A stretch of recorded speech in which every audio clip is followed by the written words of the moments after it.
Yeah. Motor's back in the shop. A little bit of work to do on the front end here. He's gonna install the alternator again. He's gonna put the flywheel, that ACT clutch on. Do the drift motion flywheel. So this has R154, so you have mated to a 2J, so you have to get basically a 1JZ flywheel. Because the R154 that was in the US was in a 7M, it has a different one, so you need drift motions.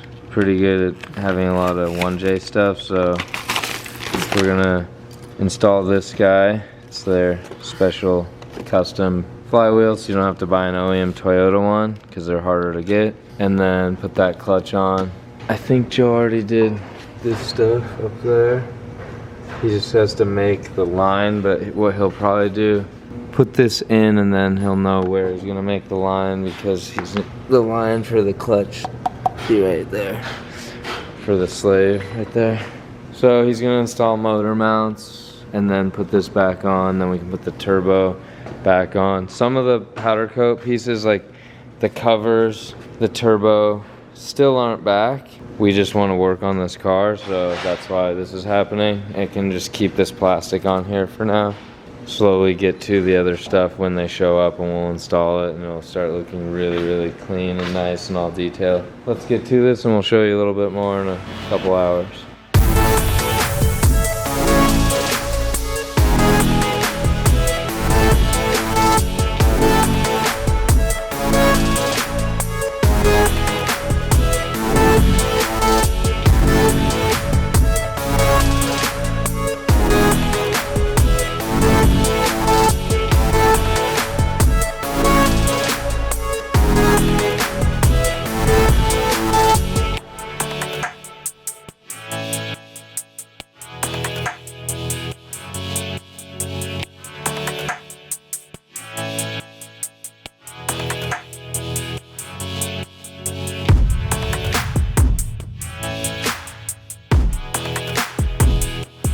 Alright, so that's Joe.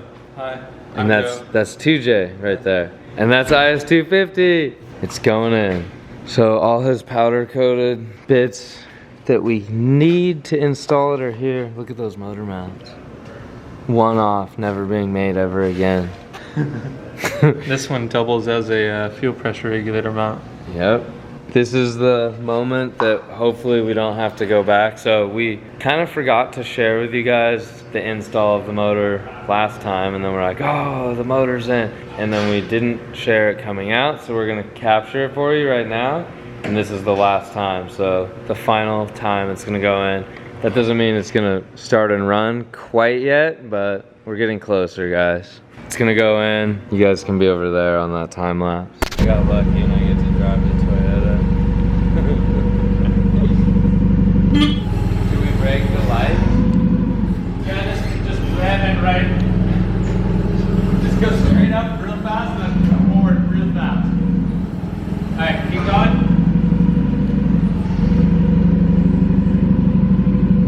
Down.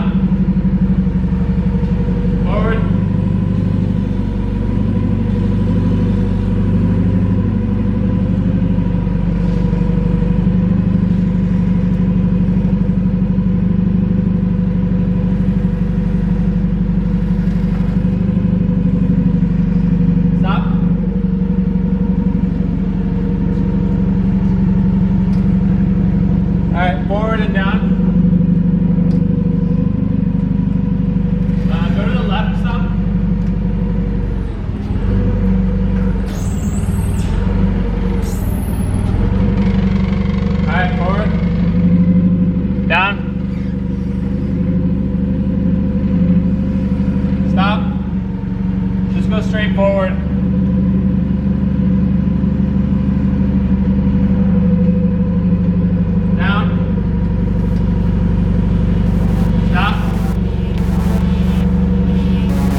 That's it. It's in. We just gotta tighten these up.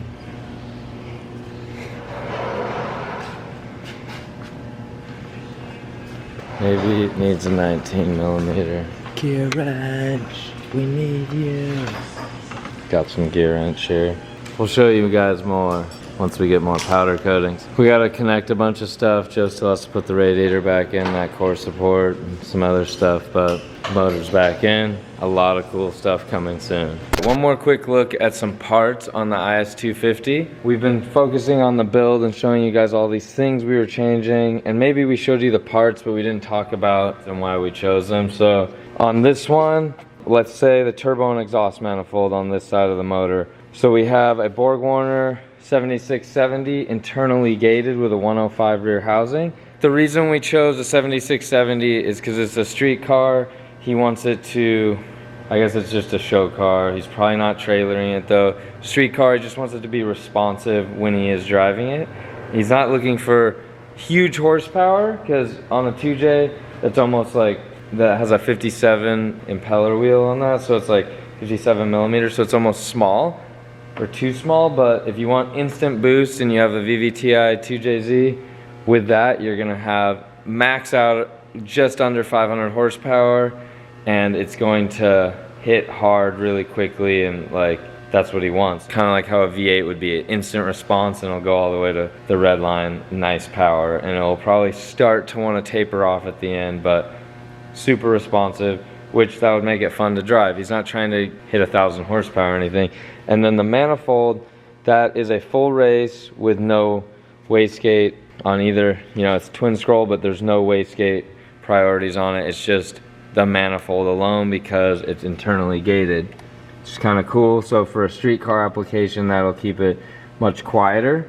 It's probably not going to sustain the heat like a track car would, and like that's why sometimes they'll go away from internally gated, because they need that much more flow to be released from back pressure. But in this case, it should work out because he's not kind of just bouncing red line and trying to push it really hard. Down here, he's got the Rad 160 because he's got some electric fans. He has a bigger pump, and just he wanted to go with nice parts. He probably won't be like pushing that very hard either, but he did use that. Then here he has the Hypertune intake manifold. This is the SP, so small port, which is more like for street style setups. Anything above, you know, 1200 horsepower, you probably want to go to the race port so you can get the top end out of it, but he doesn't even have cams on this motor. This is more for looks, but so you would probably, in this scenario, you'd lose a little bit of torque because it's just, this is ready to take all the boost and he's not giving it all the boost, you know.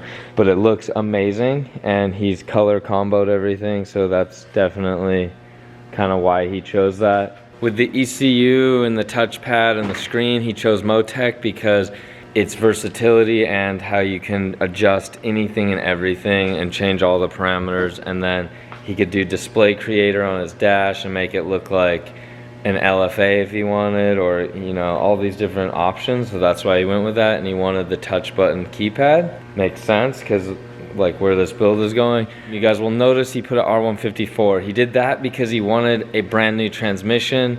He could have done a brand new CD09. I'm probably thinking some of you guys are going to ask that question, but an R154 just bolts directly to a JZ, no weird adapter kits, and it's smaller. I know that the CD09 can handle more power than R154. Once again, not a race car, not a drift car, so he's just building it for exactly what he wants it for. There's more parts that are gonna come. We will show you why we did it and kind of fill you in on these little details so that you kind of have a more involved opinion of this car, or if you guys are doing something similar.